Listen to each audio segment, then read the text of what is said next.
오늘은 서울대 가기보다 쉬운 내 아이 건물주 되기의 저자이신 박익현 저자님을 모시고 이야기를 나눠보도록 하겠습니다. 저자님 안녕하세요. 안녕하세요. 네, 저는 지금 현재 건물주의 키우기 협회 대표를 맡고 있는 박익현이라고 하고요. 그 부동산 컨설팅 그리고 교육 그리고 이제 시행 사업까지 좀 진행을 하고 있습니다. 네. 지금은 이렇게 이제 그 부동산, 건물 이런 거 관련해서 이제 일을 하신다고 볼 수 있는데 되게 이력이 독특하시더라고요. 강남 8학군 명문대 대기업 스펙이신데요. 근데 거기를 다니시다가 뭔가 계기가 있어가지고 지금 이렇게 부동산이나 건물 쪽으로 오시게 된 것 같은데 좀 어떤 계기가 있으셨나요? 이제 제가 처음 요렇게 얘기하면은 좀 잘난 척이 처음에는 깔립니다. 근데 잘난 척을 처음에 얘기한다는 건 나중에 잘나지 않았기 때문에 그렇잖아요. 그러니까 맞는 게 뭐냐면 강남에서 태어났고요, 진짜 실제로. 그리고 강남에서 초중고를 다 나왔어요. 그리고 공부를 뭐 아주 잘한 건 아니지만 좀 열심히 해서 이제 뭐 명문대도 들어갔고. 그리고 거기서 이제 대기업까지 가는 거는 어떻게 보면은 다른 분들이 봤으면 좀 부러워할 만한 인생, 하이 커리어라고 하는 거. 그리고 솔직히 말씀드리면 제가 또 뭐 학벌을 가지고 그 기업 왔을 때 자부심이 있었죠. 자부심이 있었는데, 그건 거기까지. 거기까지가 잘난 척이 끝이고요. 제가 이제 대기업을 다니는데 제가 있었던 기업이 뭐 돈을 뭐 그렇게 막 모 기업처럼 많이 주는 곳은 아니지만 나쁘게 주지는 않았었어요. 근데 제가 이제 결혼을 하고 아이가 태어나면서 생각보다 이 생활이 너무 힘들어지는 거예요. 그러니까 아이가 나오기 전까지는 와이프랑 저랑 같이 벌면은 그리고 연봉이 둘이 합쳐서 1억이 넘어가니까 나쁘지 않잖아요. 그 좀 예전 얘기고 그러니까 괜찮겠다. 이러면은 뭐 소위 우리 부모님들이 야 너네 둘 열심히 살아서 집 장만해서 옮겨가 그거를 충분히 가능하다고 생각했었거든요. 근데 아이가 태어나면서 와이프가 이제 경력 단절이 되고 그러면 벌써 수입이 이제 반토막이 나잖아요. 근데 거기서 또 애들한테 들어가는 생활비가 또 들어가니까 그 버는 소득이 또 반토막이 나잖아요. 그거를 쪼개고 하니까 정말 남는 게 없더라고요. 소비가 그렇게 심하지 않았는데도 심할 경우에는 마이너스 통장을 잠깐 빌어 써야 되는 그런 상황도 좀 발생하고 그게 너무 힘든 상황이었는데 거기서 그때 어떻게 보면 돈에 대해서 이렇게 사는 게 잘못됐나라는 걸 조금 느꼈던 순간이었어요. 결혼을 하고 딱 그 소득이 반으로 줄고 거기서 딱 오신 거군요. 그러니까 써야 되는 돈이 보이잖아요. 근데 그 돈이 과소비도 아니고 그냥 나가는 돈인데 그거를 내가 감당을 못하는 느낌이 왔을 때 그때 어마어마한 불안감이 오더라고요. 그러면서 어떻게 보면은 그 현실에 좌절을 한 그게 딱 현타가 온 순간이 그때였던 것 같아요. 그렇게 해서 그럼 바로 그냥 기업을 아니요 그거는 아니고 근데 이제 그때까지만 해도 전 그랬죠. 그러면 무슨 생각을 해요? 돈을 더 벌어야 되겠다는 생각이 오잖아요. 근데 제가 그 전에 어떤 인생을 살았어요?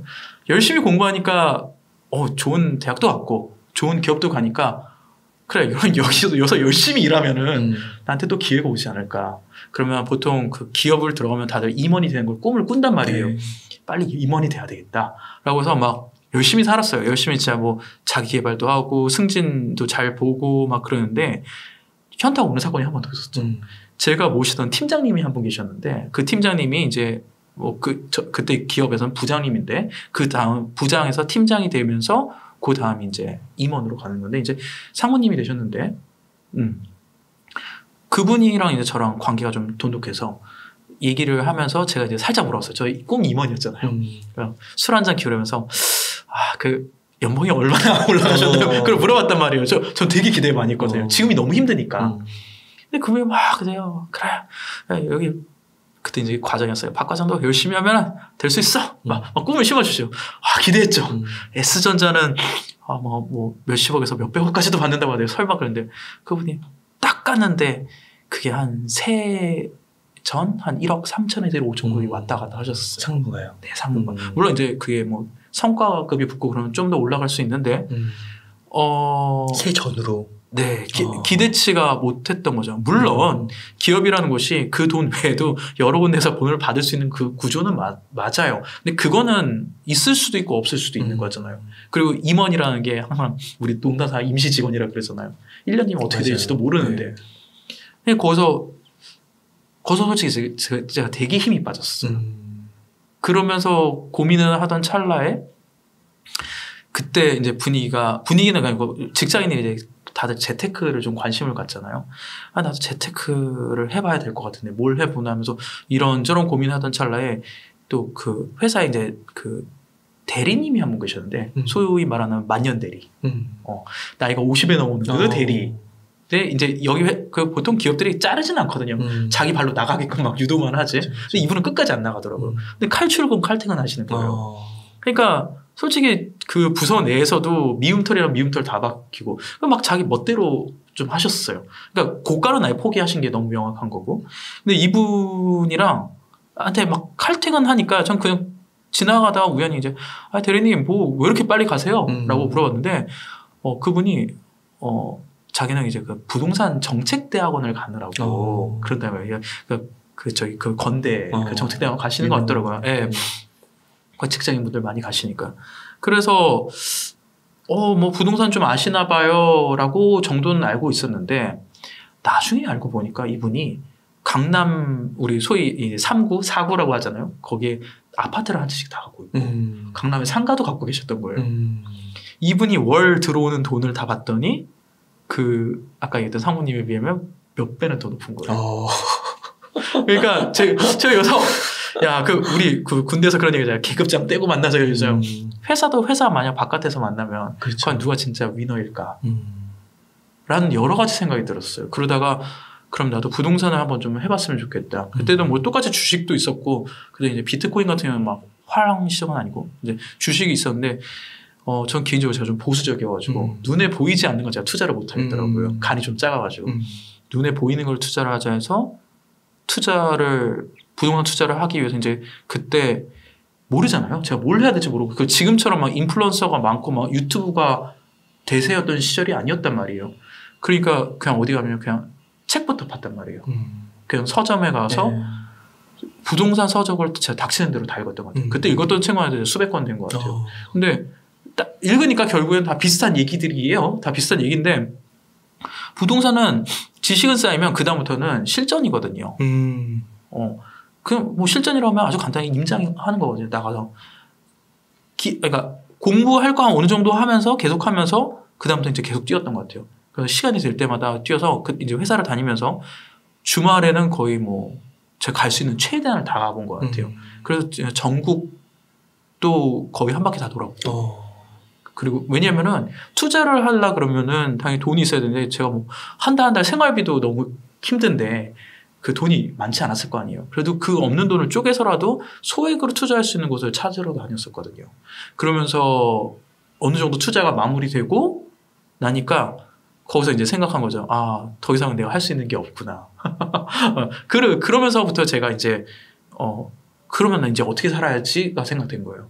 그러니까 투자라는 게 그렇거든요. 돈 넣고 나면은 그 다음에는 할 수 있는 게 없어요. 내가 노력을 할 수 있는 게 없어요. 뭐 아파트 투자를 해도 기다려야 되는 거지. 그냥 기도하는 것밖에 없잖아요. 그냥 잘 되게 해주세요. 오르게 해주세요. 그거 말고 할 수 있는 게 뭐가 있겠어요. 그러면 이거를 만약에 내가 더 빨리 이거에 소득을 하고 싶다 그러면 투자를 더 많이 해야 되는데 투자를 더 많이 하려면 더 많은 돈이 필요한 거고 그 돈을 만들어야 되는데 지금 회사로는 그게 답이 안 나오잖아요. 그러니까 제가 회사 말고 돈을 벌 수 있는 영역을 찾다가 기왕 부동산 투자를 해봤으니 부동산 업을 좀 해보자. 그래서 부동산 업을 시작을 했던 것 같아요. 그렇게 해서. 네. 그렇게 해서 이제 부동산 업으로 어떻게 보면 전직을 하신 거예요? 그 전직까지는 아니고 처음에는 그냥 우선은 공인중개사 밑에 가서 한 6개월 정도 일을 해봤어요. 그냥 무급으로. 그래서 그 전월세 맞추는 거라든지 이제 공인중개사 보통 들어가면 실장으로 불려지거든요. 실장으로 하면서 활동을 해보는데 거기서 이제 하다 보니까 재밌는 게 그게 그렇게 부동산 투자하면 돈을 잘 번다고 하는데 공인중개사들 중에 의외로 부자가 없는 거예요. 저희 동네 보통 보면 공인중개사 너무 많잖아요. 근데 막상 공인중개사들이 또 투자는 안 해본 사람들이 되게 많거든요. 중개업만 해봤지. 그렇구나. 그러다가 크게 물론 배울 게 더 많이 있지만 제가 그 부동산에선 그렇게 더 좀 배우기는 어렵겠다 싶은데 보니까 그 좀 양복 입고 막 돌아다니면서 열심히 움직이는 애들이 보이는 거예요. 그럼 쟤네들은 뭔가 했더니 이제 뭐 분양 같은 걸 하는 애들이래요. 그래서 그럼 저 업을 해볼까? 저건 뭘까? 근데 막 걔네들이 뭐 여기 오면 뭐 돈도 많이 벌고 그런다는 거예요. 그래서 분양업 쪽으로 한번 제가 관심을 가졌던 거고 거기 들어갈 때도 그냥 아예 밑바닥부터 시작을 했었어요. 완전히 팀원부터 시작한 거고 그게 이제 좀 이야기가 길어지는데 그게 좀 거기서 진짜 열심히 했고 팀원, 팀장, 본부장 결국엔 총괄본부장까지 가거든요. 이제 거기 구조가 그렇거든요. 근데 네. 거기까지 가신 거예요? 갔죠.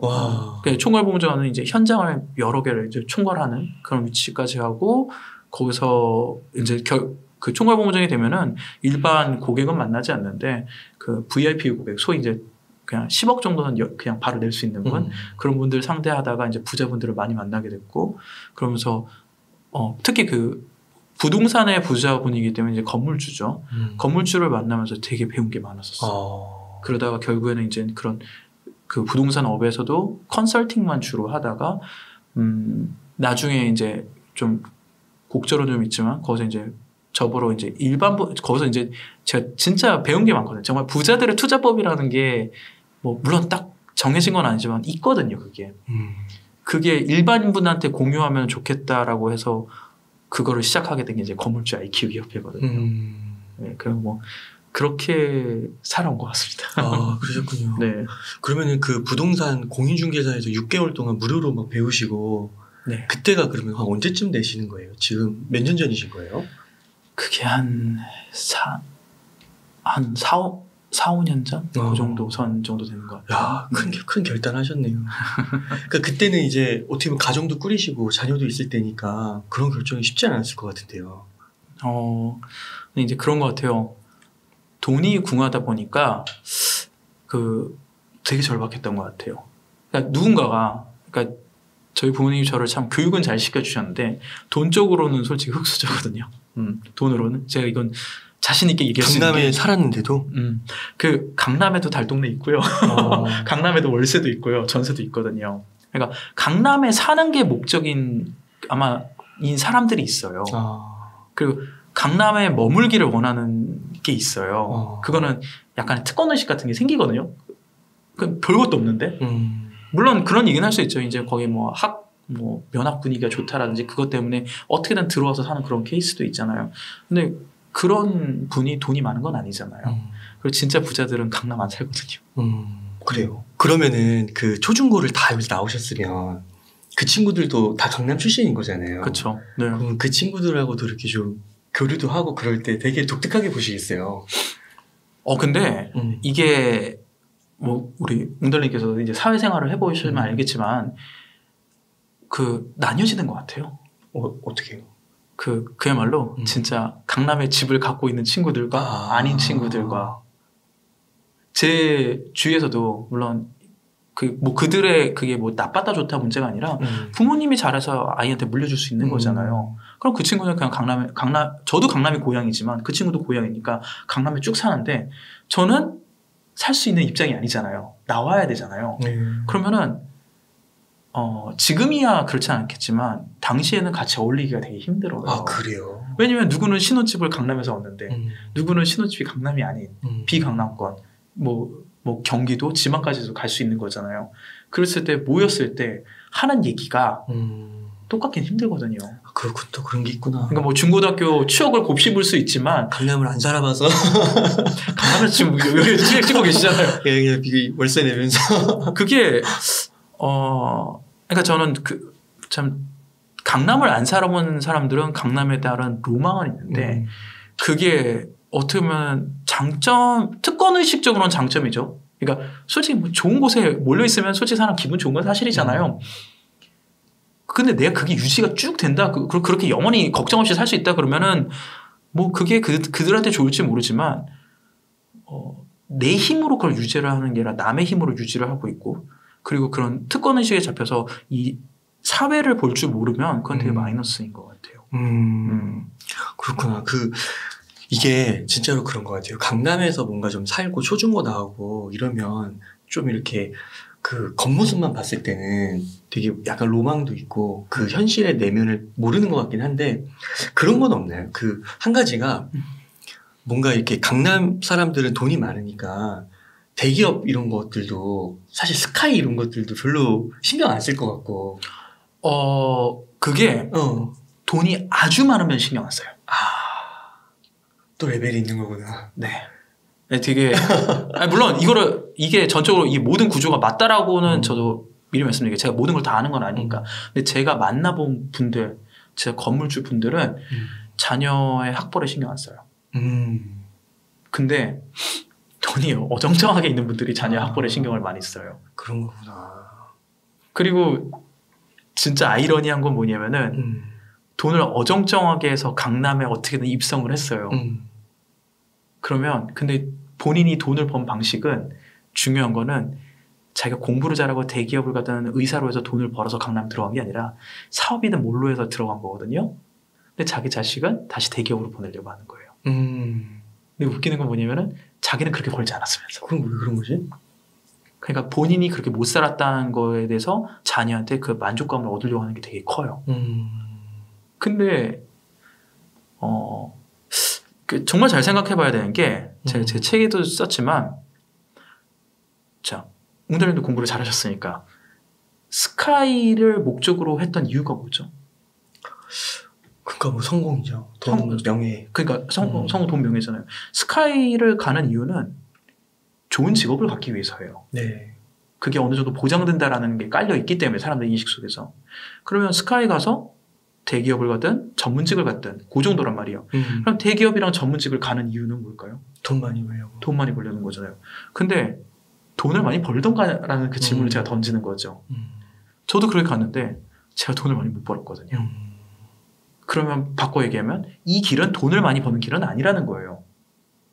그러니까 굉장히 이율배반적인 행동을 사람들이 하고 있는 거예요. 돈 많이 버는 게 목적이잖아요. 그러면 돈 많이 버는 걸로 세팅을 해서 가야 되는데 이게 삐껴져 있다는 거죠.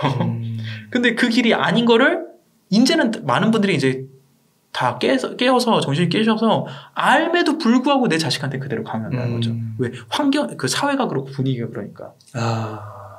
제가 그런 얘기 미리 하나 말씀드리면 제 아는 지인이 여기 개포 자이 거기 35억짜리 아파트에 살고 계세요. 일반인이 솔직히 35억 어떻게 모으겠어요. 제가 거기 놀러 갔단 말이에요. 거기 이제 되게 여러 세대가 있을 것 같잖아요.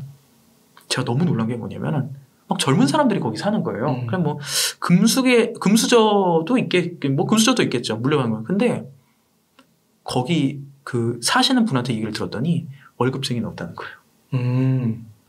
다 사업. 네. 물론 이제 대기업 총수의 사업을 하시는 분도 계실지도 모르죠. 뭐 그런 분이면 근데 거기 안 살겠죠. 그러면 답이 나오는 거 아니에요? 네. 그렇죠. 그러면은 내 자녀를 어떻게 키워야 될지가 답이 나올 것 같아요. 그래서 강남에서 살면서 자녀를 키운다. 물론 뭐 면학 분위기나 학군 분위기 때문에 한다. 뭐 그거는 저도 뭐 제가 다른 지역에 살아보지 않았기 때문에 뭐가 더 좋다 나쁘다 얘기는 못 하겠어요. 하지만 결국에 살아서 얘를 스카이로 보내는 게 목적이다. 라면 조금 생각해 보시라. 궁극적인 목적이 돈을 많이 벌고 싶은 게 맞다면. 근데 그냥 이게 만약에 내 자녀가 내 아들 뭐 스카이 다녀요. 그거 듣고 싶어서라고 하면은 좀 생각해 보셔야 된다. 그게 자녀한테 과연 진짜 행복을 줄 수 있는 길인지. 만약 자녀가 그걸로 해서 돈을 많이 못 번다면 그 돈을 부모가 또 충당해주는 이런 일이 발생하거든요. 근데 부모가 돈을 대주는 순간 자녀는 힘이 굉장히 약해져요. 이건 정말 장담이에요. 건물주분들이 그 자녀들한테 가급적이면 건물을 안 주려고 그래요. 저도 일단은 그 힘을 키워주려고 그러거든요. 자수성가형 분들이. 근데 이런 생각 없이 그냥 건물 줬다가 그 건물 날려먹는 경우 진짜 많거든요. 그건 꼭 건물까지도 아니더라도 아파트들도 거의 마찬가지인 것 같아요. 특히 저랑 컨설팅 할 때 제가 이제 상속 증여 막 이런 문제 때문에 얘기를 많이 하는데, 이건 어떻게 보면은 자녀된 입장에서 물려받을 게 있다 그러면 그걸 기대하는 게 아니라 이거를 내가 순수하게 그대로 다 물려서 부모님이 키워낸 정도로 키워낼 수 있을까라는 그런 거를 키워내는 게 너무 중요할 것 같아요. 근데 보통 그렇지 않거든요. 받을 게 있으면은 노력을 안 하게 돼요. 근데 이건 어쩔 수 없는 것 같아요. 동기가 없는 사람이 더 절박할 수밖에 없거든요. 그러면 얘기가 좀 많이 와졌는데, 강남에서 어쨌든 그 스카이를 보내고 하는 거는 다 좋은데, 본 목적이 진짜 스카이 보낸 게 일평생 목적이다. 부모님이. 그리고 내가 솔직히 그거 듣고 싶다. 내 아들, 내 딸 어디 다녀요? 듣고 싶다. 그럼 그렇게 키우는 게 맞겠죠. 근데 진짜 이들을 위한 거라면 전 그건 아닌 것 같아요. 그러니까 자본주의의 핵심은 돈이잖아요, 사실. 그렇죠. 자본이니까. 네, 네. 그러니까 그 돈에 뭔가 초점을 맞춘다고 한다면 스카이보다는 뭐 부동산, 주식, 사업 이런 쪽이 더 맞을 수가 있다. 그렇죠. 그리고 그게 현실에 이제 보여지는 거예요. 네, 개포 네. 이렇게 아파트에 갔을 네, 때도 그렇고. 네. 그리고 또 어떻게 보면은 저자님께서 스스로도 대기업 그리고 스카이 그리고 이렇게 부동산 컨설팅 업까지 이렇게 하시면서 어떻게 보면 스스로도 그 삶을 살아오신 거잖아요. 네. 그러시군요. 이 방송을 딱 들으시는 분들이 그렇구나. 이게 돈에 초점을 맞추면 스카이나 사회적 분위기나 이런 거에 압도당하는 게 아니라 정말 거기에 맞춰서 자기 커리어를 만들어가면서 이렇게 깨달으신 거예요. 그래서 만약에 뭐 부동산이 됐든 이제 부동산이시니까 들어오면은 힘들지 않으셨어요? 처음에? 엄청 힘들죠. 네. 그러니까 이게 누군가가 그 길을 딱 정확히 알려주면은 되게 빨리 갈 수 있었을 것 같아요. 저도 막 누군가 끌어주는 사람이 있으면 지금도 훨씬 빨랐을 것 같은데 그런 사람이 없잖아요. 근데 그래도 그나마 지금은 나요. 지금은 뭐 지금 이 방송을 보시는 분들은 다 비슷할 거라는 생각이 들어요. 그리고 막 진짜 좋은 얘기 해주시는 분들이 되게 많잖아요. 그분들의 산 인생을 그대로만 살아도 돼요. 전 정말 장담해요. 그리고 그분들을 만날 수 있는 기회가 너무 많잖아요, 요새는. 영상뿐만이 아니라 뭐 세미나나 강의 있으면 그렇게도 만날 수 있고 아니면 책도 있고 되게 많잖아요. 그거를 하면은 좋은데 저 때는 진짜 그런 게 없었거든요. 그러니까 몸으로 부딪히는 수밖에 없었어요. 그래서 되게 단순하게 생각했었어요. 단순하게 그냥 노골적으로 우리 살자고요. 좀 다 솔직해졌으면 좋겠어요. 다 돈 좋잖아요. 그리고 돈을 많이 버는 게 중요한 거잖아요. 그럼 거기에 맞춰서 내 인생을 포커스를 해야 돼요. 근데 사람들이 자꾸 다 너무 겸손한 척 한다는 거죠. 오히려 아마 웅달님이나 저나 그 어렸을 때 그런 얘기 많이 해요. 막 돈 얘기 자꾸 하면은 막 되게 좀 세속적으로 보고 아니면 수전노의 그 뭐 부자 막 이런 되게 안 좋게만 봤단 말이에요. 근데 저도 그 이미지가 너무 깔려 있었기 때문에 돈을 밝히면 안 된다고 생각을 했었어요. 근데 나중에 커서 보니까 돈을 밝혀야 되더라고요. 그리고 사람들이 돈을 안 밝히니까 무슨 일이 벌어지냐면은 자꾸 다른 것에 대해 에너지를 소비하는 게 되게 커지는 것 같아요.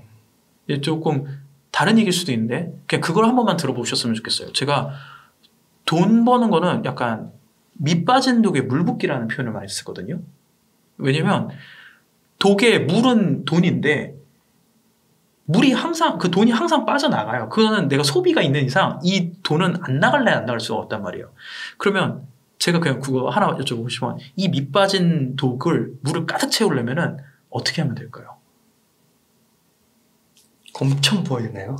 물을? 뭐 엄청 붓거나 아니면 막아야 되거나 두 가지밖에 없어요, 진짜. 근데 막으려고 하면은 그걸 갖다 완전히 메워야 되는데 그렇죠. 완전히 메우는 건 불가능하다는 거죠. 그러니까 내가 아예 안 쓰고 살면 이게 메워지는데 그건 사실 불가능한 거예요. 그럼 결국엔 한계가 있다는 거잖아요. 굳이 이거를 메우려고 노력할 거냐? 그거는 차라리 많이 붓는 걸 신경 쓰는 게 낫다는 거죠. 에너지도 분산이 된단 말이에요. 내가 갖고 있는 시간의 제약이 있잖아요. 그러면 인생을 살더라도 나가는 걸 신경 쓰는 게 아니라요. 많이 쏟아 붓는 걸 신경을 쓰면 안 돼요. 거기서부터 이 나의 관점과 생각이 완전히 달라지는 것 같아요. 그러니까 돈의 소비, 돈의 돈 절약 좋지만 물론 과소비를 하면 안 되겠죠. 그 적정 기준은 잡아놓되 이거를 어떻게 더 줄이느냐 할 게 아니라 어떻게 하면 더 많이 벌까 이게 저는 더 초점을 맞추면 요것만 누군가 옛날에 저한테 알려줬으면은 좀 더 빨랐을 것 같아요. 그러면 더 벌려고 생각을 하면 네. 사실 그 기업 안에서는 좀 직장인으로서는 한계가 있는 거죠. 있죠. 그러니까 제가 대기업 비 아닌 사회로 나와야 되는 그 결정적인 이유가 거기에 있었던 것 같아요. 만약에 누군가가 내가 진짜 부자가 되고 싶다.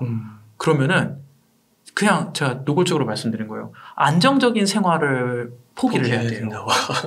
진짜 안정적인 생활을 포기를 해야 돼요. 근데 내 성향이 난 불안정은 못 견딜 것 같아요. 그러면 어쩔 수 없어요. 근데 대신에 그거는 부자 되는 것도 포기하라고 전 똑같이 얘기를 하는 거예요. 근데 대신에 모든 건 다 리스크가 있어요. 하이 리스크 하이 리턴처럼 리스크 리턴이에요.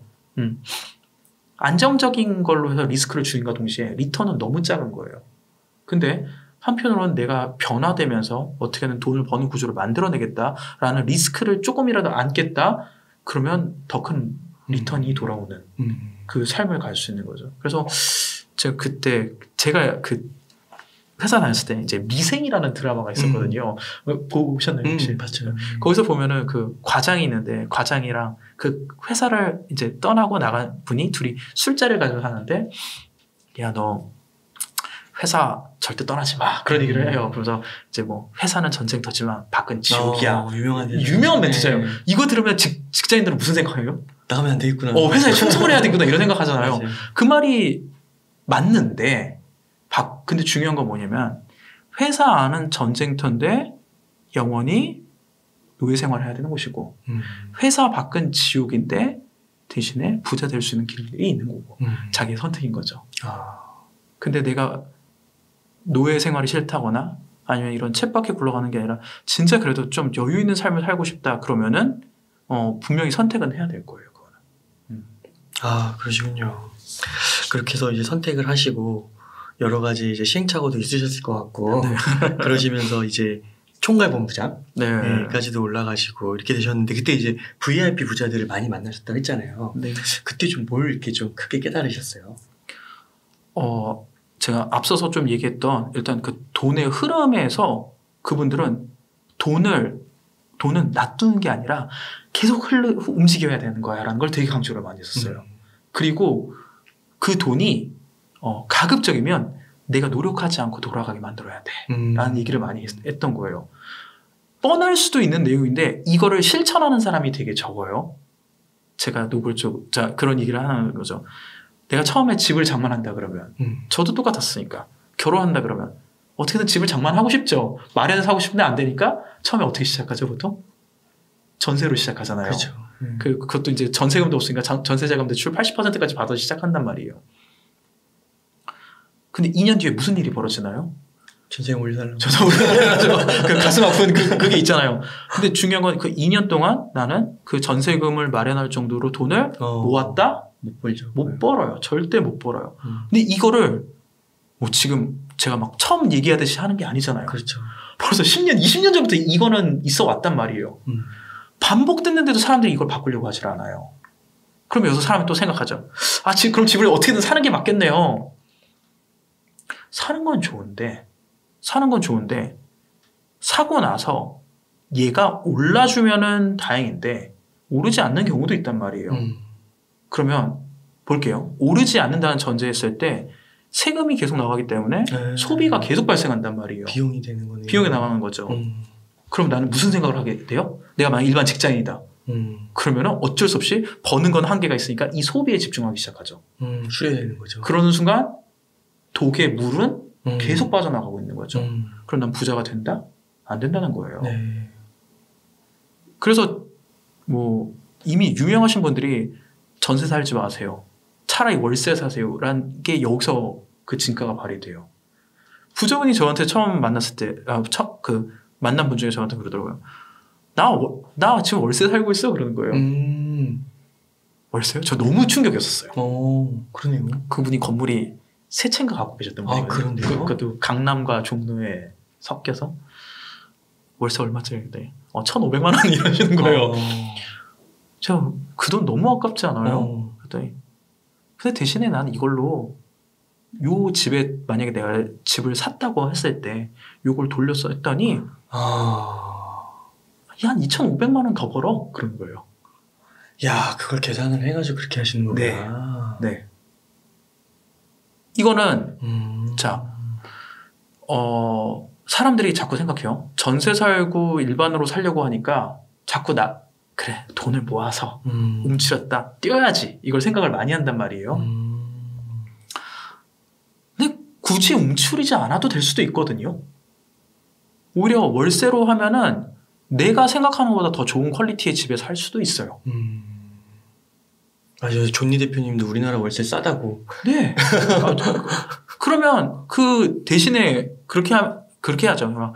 그래 또 이 얘기 들었더니 난 당장 월세 사러 갈 거야. 월세에만 초점을 맞추는 게 아니라 월세에 묶일 수 있는 돈을 다른 그렇죠. 곳에 맞춰서 그 돈을 나와가지고 내 월세 감당하는 정도 수준을 맞추던가 그 이상 하면 제일 좋고 만약에 이 정도 맞추면서 내 삶의 퀄리티를 유지를 하면서 동시에 이거는 뭐다? 계속 나한테 돈 벌어주는 역할을 하잖아요. 근데 또 한 가지는 이게 뭐예요? 얘가 뭐 시세도 올라가고 결국에는 그 월세도 올라가는 구조에 한다 그러면은 더 이쁜 상품이 되겠죠, 하나에. 근데 이게 처음에는 하나밖에 못 할 수도 있겠죠. 하지만 이걸 조금씩 늘려가는 거예요. 이런 게 현금 흐름인 거예요, 이게. 이런 식으로 해서 돈을 가만히 놔두면 안 된다라는 얘기를 하고 그리고 또 한 가지는 이렇게 하고 난 다음에 그 다음에 뭐예요? 아까 얘기했던 독에 물 붓는 거 수익을 크게 늘려야 된다고 얘기를 하잖아요. 거기에 모든 초점을 맞추는 거예요. 소비에 초점을 맞추는 게 아니라 요 두 가지만 하면 당신은 부자 될 거예요 라고 저한테 얘기를 하는 거예요. 그때는 이해하기도 너무 힘들었었어요. 그 내용을 갖다가. 근데 너무 충격적이었거든요. 근데 우리 일반 서민들의 삶을 볼까요? 이거 두 개를 다 거꾸로 하고 있거든요. 보세요. 보면은 다 자가나 자기 소유를 하려고 되게 노력을 많이 하죠. 그래서 돈을 묶어버리죠. 그리고 직장은 어떻게 돼요? 안정적인 곳으로 하려고 하죠. 공무원 인기 엄청 많잖아요. 어떻게든 안정적인 돈을 벌려고 하잖아요. 그럼 내 소득을 더 늘릴 수 있다? 못 늘리죠. 부자 되는 길은 거꾸로 하는 거예요. 그게 그분들이 나쁘다 좋다의 문제가 아니라 일반 분들이 가는 그 패턴이라는 게 부자의 패턴과는 되게 너무 다르다는 거죠, 이제. 그러면은요, 최근에 제가 아는 지인분 중 한 분이 이제 애가 초등학교에 들어가면서 네. 분당 지역으로 네. 갔어요. 네. 근데 이제 그 분당 집이 한 15억 하더라고요. 근데 자기 자본이 한 50%밖에 안 되는 거예요. 7억 5천 정도. 네. 네. 그러니까 이걸 대출을 그냥 그러니까 15억이 안 되는 집이어서 대출을 끌어와가지고 결국 맞춰서 들어가시더라고요. 네. 사가지고. 근데 만약에 부자였다면은 이 옵션 말고도 다른 옵션들을 생각할 수도 있었다라는. 얼마든지. 그렇죠. 그러니까 지금 그 얘기에 제가 딱 맞춰서 말씀드리긴 좀 어렵지만 일례로 그런 분이 있었어요. 저한테 컨설팅 하셨던 분인데 그분이 이제 잠실 아파트에 살고 계셨단 말이에요. 근데 그분은 잠실 원주민이에요. 부자가 아니라 잠실에 원래부터 오래 사셨어요. 잠실 아파트가 계속 올라가잖아요. 근데 뭐 1주택이어도 어쨌든 세금이 만만치가 않단 말이에요. 근데 이분은 은퇴하셨단 말이에요. 뭐 지금처럼 보유세니 뭐니 해서 1,000만 원씩 아니더라도 몇백이어도 굉장히 부담이 크신 분이란 말이에요.